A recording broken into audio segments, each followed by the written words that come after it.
Hi, I'm Natasha, And I'm Cassandra. and this is Strange Sisters.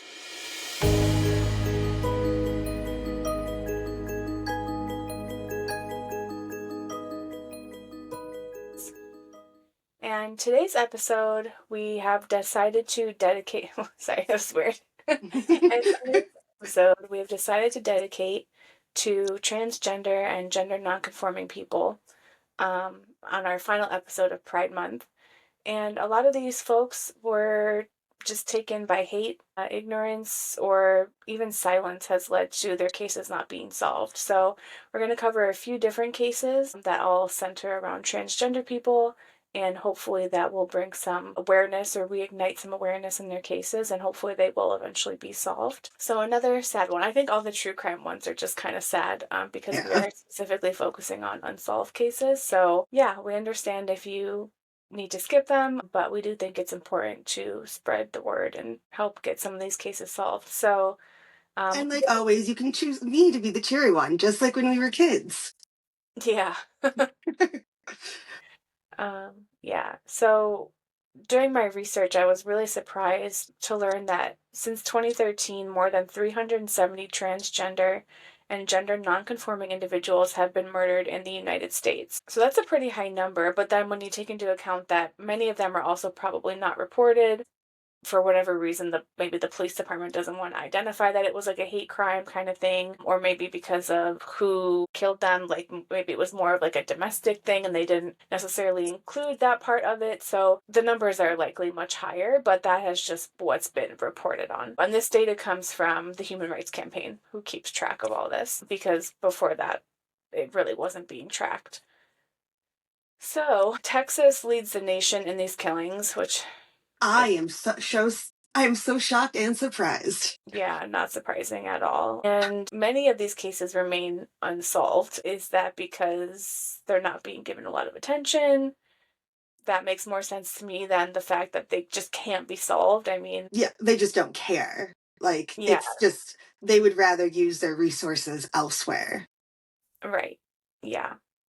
People are the worst. Yeah, so we'll kind of get more into that too, because of course racism also plays a big part in this. And, behind every one of those numbers is a person, someone that had dreams, they had a community, love and laughter, and were just parts of their community and brought strength and hope to a lot of people. A lot of these people we'll hear were like, just lit up a room, and they were like role models for other people in the community. So it's a very big impact that has been made, and still there's not a lot of resources put towards solving these cases. And so today we're going to talk about four of those people, who was Mesha Caldwell, Jasmine Mack, Iris Santos, and Tatiana Labelle. And just want to make sure that we say their names as much as we can and just emphasize that their lives mattered and they deserve, their stories to be told. Yeah, they deserve their stories to be told, and they deserve peace. Yeah, and justice. Yeah. So, more staggering statistics from the Human Rights Campaign. 2023, 84% of victims of fatal violence against transgender people were people of color. That is a huge amount, 84%. Yeah. Half of them were Black transgender women. And obviously these numbers reflect a devastating truth that transgender women of color are among the most vulnerable people in the U.S., which I think a lot of us know. Yeah, it's already dangerous to be a woman, but then to be a transgender woman, to be a person of color, like all of that wrapped into one, it just leads to a lot of horrific crimes, unfortunately. And you have to be incredibly brave to live your truth like that every day. Yeah, absolutely. Just to walk down the street, and a lot of these women had such confidence too that it's really inspiring. They were so like secure in who they were that like people's opinions didn't matter. But unfortunately in these cases, like, they still had an impact on them because they were murdered, whether it be by a partner, or even just a random person on the street that was just committing a hate crime.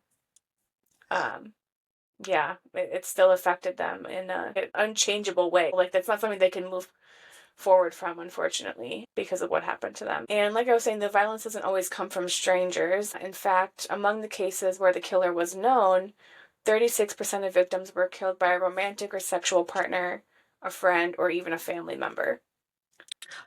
Family members I can see. Partners surprises me a little bit. Yeah, and I don't know if it's one of those things where, I mean, obviously there's spousal and domestic violence all the time, so I can kind of see it. And then on top of it, maybe it's like shame, kind of like with the doodler killer, like, Oh, okay, yeah. so yeah, and that's just where they actually know who the killer is, so that number could be higher. And why is this happening? So part of the answer lies in systemic discrimination at every level. Transgender people are rejected by their families, denied employment, denied housing, denied medical care, and they're also vilified in the media and politics. And transgender people, they're just trying to live their lives. They're just trying to be who they are, like all of us are trying to be who we are. And so many people take offense to that for no reason. Like we always kind of say, just mind your own business. It has nothing to do Not your with you. business. Just mind your own business. Yeah, it's not affecting you in any way. So yeah, it's very frustrating, and I can only imagine how they feel. And in states like Mississippi, there are even laws that exist that allow people to refuse service to LGBTQ individuals based on religious beliefs. So, really, when that law came into effect, it basically gave people the okay to discriminate against them with no repercussions. Yeah, and this climate of exclusion doesn't just isolate trans people, but it also makes them targets. Yeah. So, we're going to start with the bright light of Mesha Caldwell. Hopefully, I'm saying that right. Mesha. So, Mesha was 41 years old when her life was taken. She lived in Canton, Mississippi, which, as I just said, they have some laws even allowing for discrimination. And it's a very deeply conservative and religious state where being openly transgender takes extraordinary courage. But Mesha wasn't afraid to be herself. She was really popular and she was a very talented beautician. She had a real gift and she was really great at her. And people in her community described her as joyful, strong, and very authentic. She was a local legend, really, and a role model for a lot of people in the trans community. And I think 41, if you're 41 and you're trans, I think that would be considered like an elder trans person, Okay. sadly, because a lot of trans people don't make it to that age. Yeah.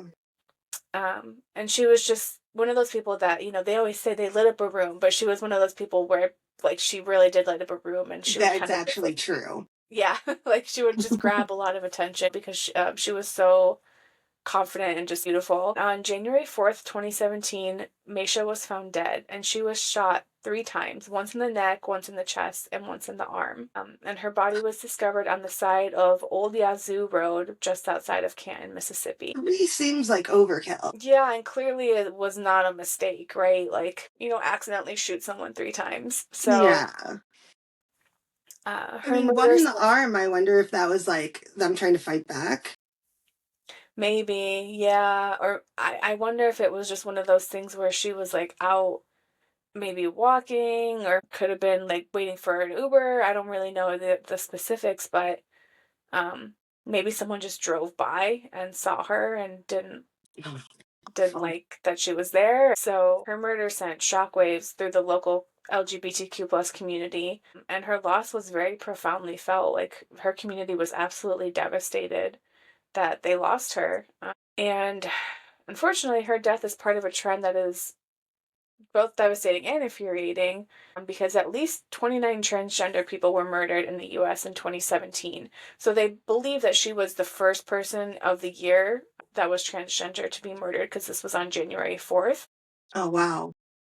But the true number is almost certainly higher, as I mentioned earlier. And misgendering, underreporting, and the lack of follow through from law enforcement continue to obscure the true scope of this crisis.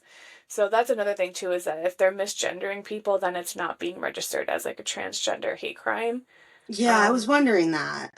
yeah, which I think happens quite a bit, both in the communication that they do, outward, external communication, and internal communication as well. So there's obviously a lot of bias in a state like Mississippi, and I think, unfortunately, a lot of the times it's just up to the cops how they identify these victims within their reporting, and if you don't like trans people, then you're probably not going to gender them correctly. So Yeah. Yeah, so unfortunately, that's all we know about her case. There really hasn't been any movement on it since 2017. That's it? That's all of it? Yeah, and pretty much all of these are like this, so it's really infuriating that there isn't more information. Oh my God. Okay. Do they have more information? We don't know because maybe they're trying to say that it's an active case and they're working it, but it doesn't really seem like it. So, How? I'm sorry, I'm just baffled. Like, how is that all of it? I've heard like missing pet cases go farther. 100%. Yeah. Oh, people are the worst.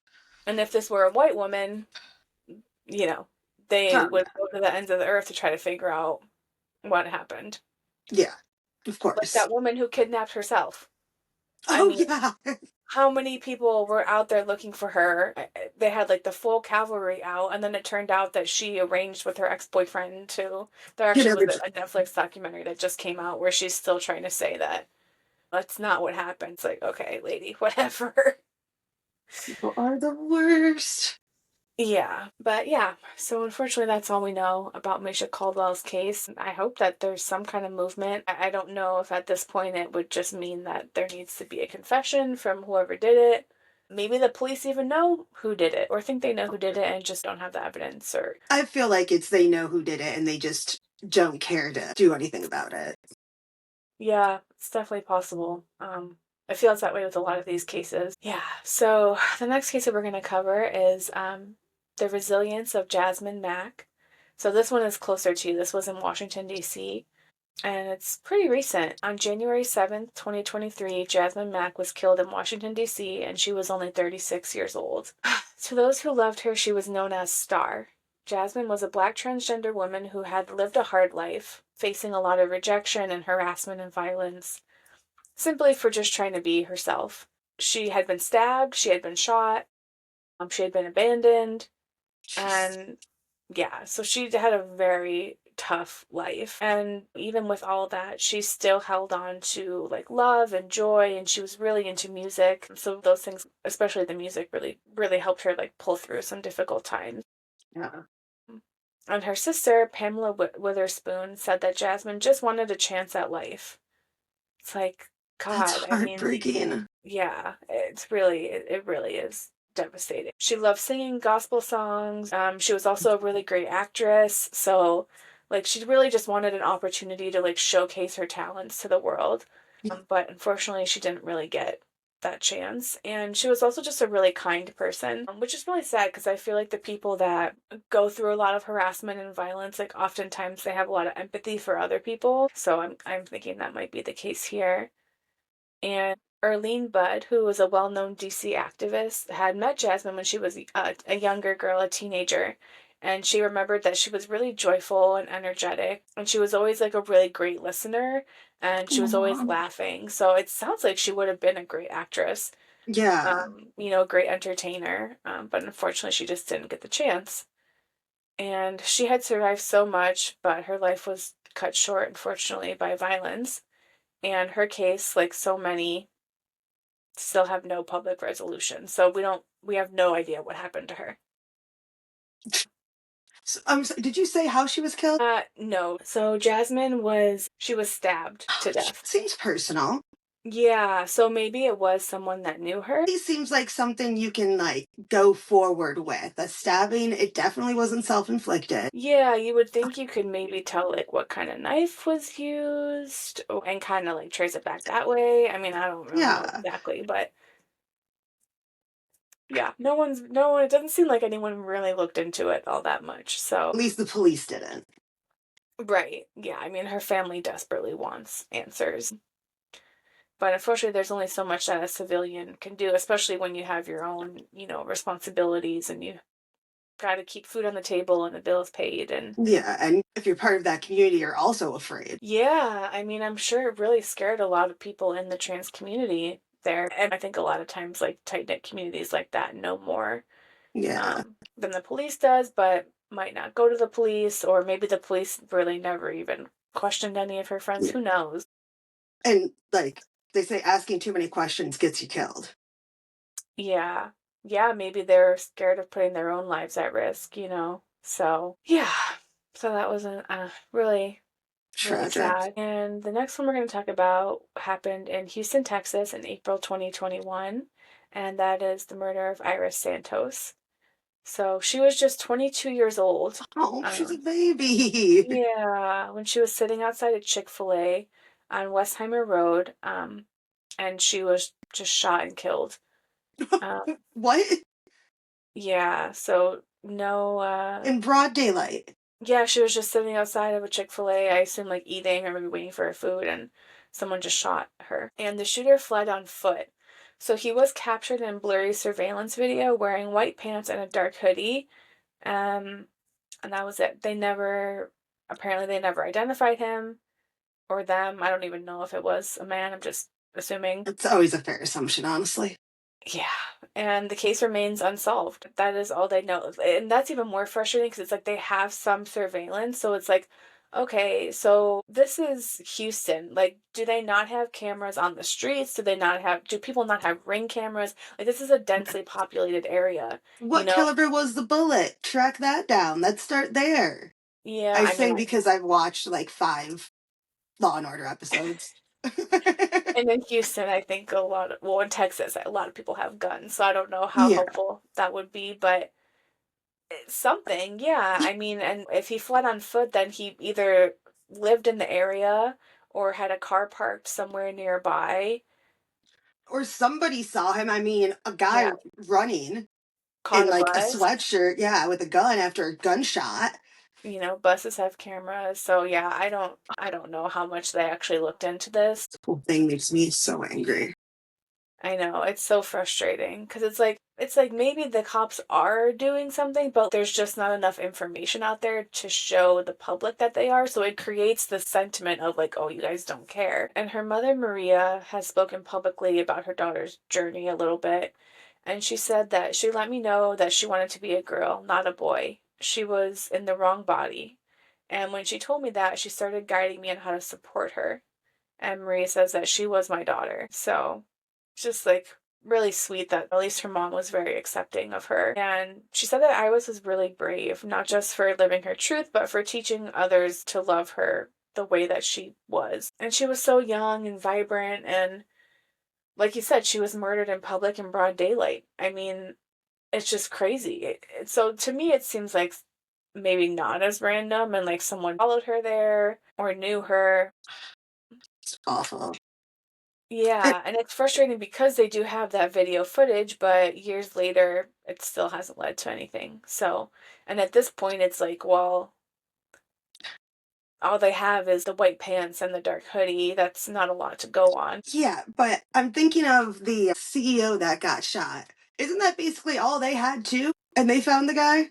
Right. It's like, yeah, and yeah, so what are you putting your effort into? Yeah, because like we were saying, there's plenty of other places. If he was caught on foot leaving, like, there's other cameras that probably also caught him, which is how they found Luigi. So, yeah, it's like how much effort is actually being put into solving these cases? It doesn't seem like much at all. And I think with Texas, it would, and you were talking about how like maybe the cops are trying and they don't have anything, so they're not saying anything. I almost wonder if they can't say anything or they are specifically not trying because it's a red state and it would make them look bad to the rest of the state. Like, oh, they're actually trying to find somebody. Why? That's such a waste of resources. Right. Yeah, because there are, like, I don't know if sheriffs are elected, but I know there are some positions within law enforcement that are elected. So, Um, yeah, maybe it's about that. It didn't seem like there was rewards offered in any of these cases, really. So, yeah, it's just very frustrating. And the last one that we're going to talk about is Tatiana Labelle. Tatiana, she went by TT Labelle, oh, was that's 30. so cute. I know, yeah. And she was just 33 when she was last seen alive in Chicago on March 13th, 2022. So this is another fairly recent It, case. a lot of these are recent. Like, I Hmm. get with the political climate right now, I shouldn't be surprised, but I still am. It's like it emboldens them. Yeah, absolutely. All of this like hateful rhetoric, it definitely makes people feel like they're right in being racists and And like bigots. almost like they're doing like a service by taking care of the problem. Like Yeah. it feels like they genuinely believe that they will be protected, and it because they are being protected. But Yeah. it's like you got to think these people believed this before they felt safe, Right. which just Yeah. brings me down a mental rabbit hole I don't want to go down. Yeah. These people have been existing in our communities for, well, pretty much since the start of America. So, Yeah. yeah. So she was last seen, like I said, in Chicago on March 13th, 2022. And 5 days later, her body was found inside a trash can. And she had been beaten to death. So this seems very personal and targeted.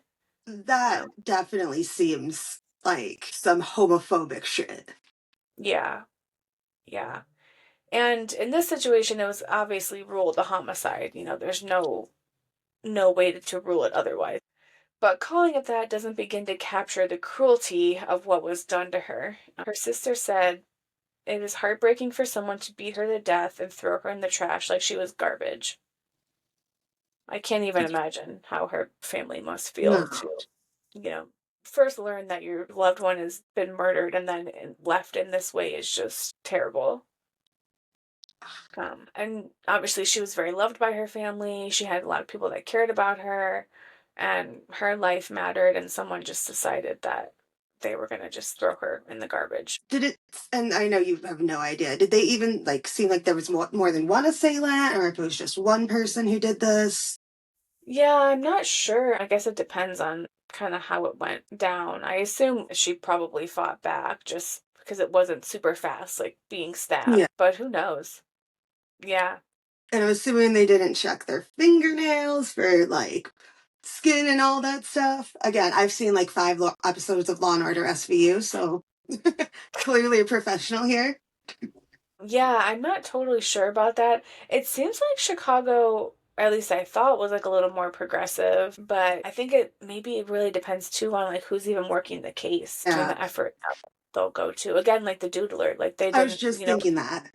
yeah, the people weren't really doing that great of a job until that one detective came on and actually was Did dedicated to the something. case. So yeah, so unfortunately I don't have really much information on any of these women, and all of their cases remain unsolved. So that leaves the question, like, what can be done? Where do we go from here, really? And the sad thing is that these stories aren't isolated, but it's not a rare occurrence. Like they're all connected. And they also tell us something that we just can't ignore, and that's that this country is failing transgender people, especially Black and brown trans women. Absolutely. And it doesn't have to be this way. We need laws that protect trans people from discrimination from housing, employment, and healthcare. We need communities that affirm and uplift gender diversity, and we need law enforcement to treat these murders with the same urgency that they would, other people, and the seriousness as well that they deserve. Um, We all just need to be better people. Like, yeah, because even saying their name can be helpful. It can reignite some interest in things in their case and bringing justice to them, because silence is complicity, yeah. and remembering is resistance. And I think that's something that carries over to a lot of other parts of what's going on right now as well. People don't want to get involved. People don't want to get involved. People want to forget things that happened really not even that long ago. So it's just leading to like this vicious cycle of just terrible things happening. So yeah, this unfortunately is not a ton of information here, but just wanted to at least, mention their names and bring some awareness to their cases and that they are unsolved. And if people have any information, to please come forward and share that. It can hopefully lead to some justice for their families. But of course, it won't bring them back. So, that's the least you can do. If you know something, just say something. Yeah. Um, and yeah, so Well, that was incredibly sad, and I'm gonna go cry now. I also did want to mention that I'm gonna put a bunch of different resources on our website and on Spotify. I think it'll let me on Spotify. for It'll let transgender you people. on YouTube in the description too. Yeah, and on YouTube, I can add some links in the description, I think. So I'll try to add a bunch of different resources for trans folks with legal services and advocacy and things like that. And if today's episode made you really sad, like it made us, it would be helpful if you would like share it, talk about these cases with people in your lives, especially if you live in these areas where these crimes took place. That could bring something up. And sometimes, like, people, you bring something up to someone and then they're like, okay, it's time to tell people what I know. So that could be really helpful. And if you are trans or part of the LGBTQ plus community, know we love you. Yes, you're valued as a person. And unfortunately, you got to watch your back very Yeah. closely. Yeah. Well, that was so sad. Yeah. Yeah. So we'll see you guys in the next one. Which And will be a little bit cheerier, I hope. yes. Yeah, we're going to try to mix it up a little bit. I'll try to be a little comedic relief. Yeah, and hopefully we'll get to do some other stuff soon too. So we'll probably announce that maybe in our next episode. But Yeah. yeah, okay. Great. Stay strange. Stay strange.